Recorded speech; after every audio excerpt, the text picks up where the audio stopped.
किस्सा हजरत अनस बिन नज़र की शहादत का।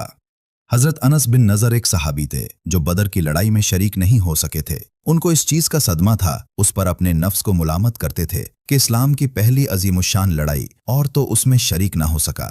उसकी तमन्ना थी कि कोई दूसरी लड़ाई हो तो हव वो सिल्ले पूरे करूं।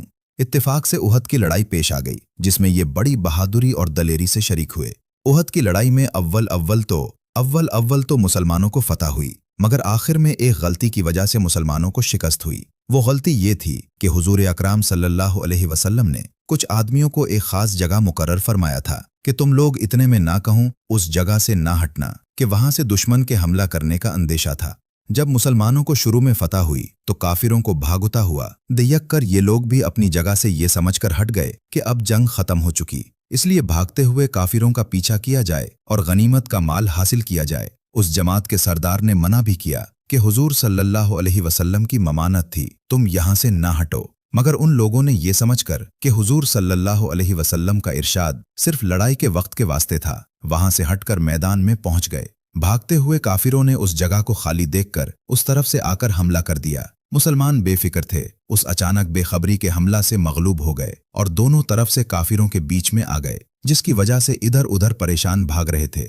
हजरत अनस सल्लल्लाहु अलैहि वसल्लम ने देखा कि सामने से एक दूसरे सहाबी साद बिन मुआज आ रहे हैं। उनसे कहा कि ए साद, कहाँ जा रहे हो?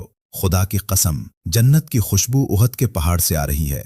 ये कहकर तू हाथ में थी ही काफिरों के होने में घुस गए और इतने शहीद नहीं हो गए, वापस नहीं हुए। शहादत के बाद उनके बदन को देखा तो छिलनी हो गया था। इंटी से ज्यादा जख्म तीर और तलवार के बदन पर थे। उनकी बहन ने उंगलियों के पोरों से उनको पहचाना। फायदा, जो लोग इखलास और कच्ची तलब के साथ अल्लाह के काम में लग जाते हैं उनको दुनिया ही में जन्नत का मजा आने लगता है। ये हजरत अनस जिंदगी ही में जन्नत की खुशबू सूंघ रहे थे। अगर इखलास आदमी में हो जावे तो दुनिया में भी जन्नत का मजा आने लगता है। मैंने एक मोतबर शख्स से, जो हजरत अक़दस मौलाना शाह अब्दुर रहीम साहब रायपुरी के मुखलिस खादिम हैं, हजरत का मकूला सुना है कि जन्नत का मजा आ रहा है। फ़ज़ाइल रमज़ान में इस किस्सा को लिख चुका हूँ।